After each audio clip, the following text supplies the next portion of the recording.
मायास किचनमध्ये तुम्हा सर्वांचं खूप खूप स्वागत आहे। आज आपण बेलफळापासून मुरब्बा बनवणार आहोत। चला तर मग करूया रेसिपीला सुरुवात। बेलफळ हे आपल्या आरोग्याच्या दृष्टीने खूप फायदेशीर आहे। ज्यांना भूक लागत नाही त्यांच्यासाठी तर बेलफळ हे खूप उत्तम फळ आहे। यासाठी मी एक बेलफळ घेतलेला आहे। आता बत्त्याच्या साहाय्याने मी फोडत आहे। बघू शकता छान पिकलेलं बेलफळ आहे। ज्यांच्या शरीरामध्ये हिमोग्लोबिनचं प्रमाण कमी आहे त्यांना सुद्धा बेलफळ खूप फायदेशीर ठरतं।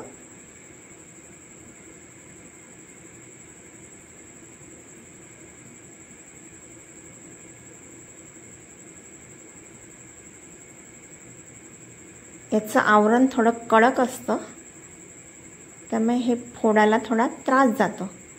बघू शकता इथे मी बेलफळाचा गर काढून घेत आहे।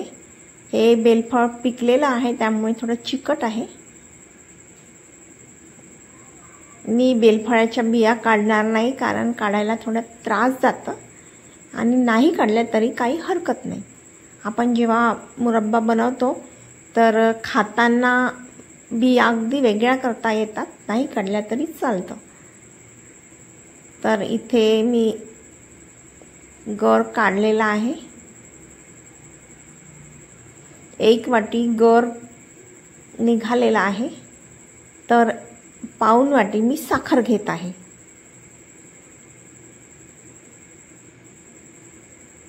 आता हा गर एका प्लेटमध्ये घेऊन बारीक कापून घेऊ।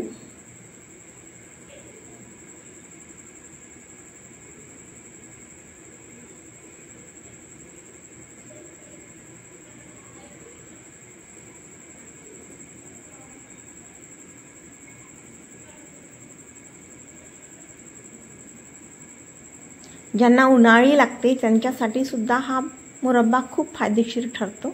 आता एक पॅन घेऊ, पॅनमध्ये साखर घालू। आता पाणी घालू। पाणी खूप जास्त घालायचं नाही, साखर भिजेल एवढंच पाणी घालायचं। आता एक तारी पाक करून घेऊ। तुम्हाला हा व्हिडिओ कसा वाटला कमेंट करून नक्की कळवा। बघू शकता इथे साखर पूर्णपणे विरघळलेली आहे। अशा प्रकारे आपण इथे एक तारी पाक करून घेतलेला आहे।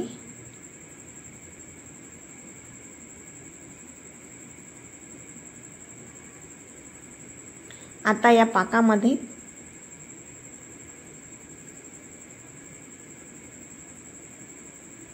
हा बेलाचा गर मी टाकत आहे।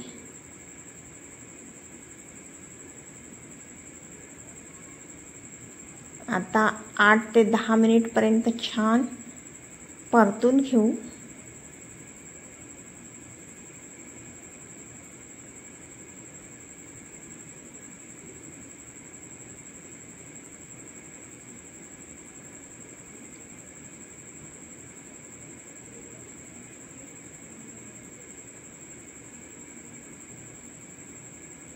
मी इथे विलायचीचा वगैरे काहीच वापर करणार नाही कारण बेलालाच वेगळा असा फ्लेवर असतो, त्यामुळे विलायची टाकायची काही गरज नाही।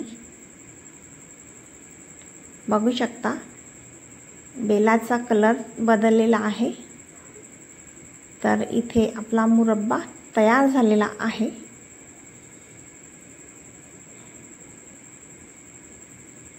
चॅनलवर नवीन असाल तर सबस्क्राइब करायला विसरू नका।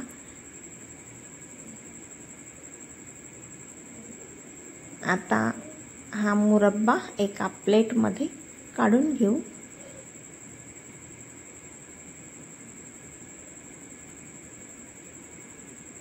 मुरब्बा खायला खूप छान वाटतो। बेलफळ हे थंड असते त्यामुळे हे फळ उन्हाळ्यातच निघतं।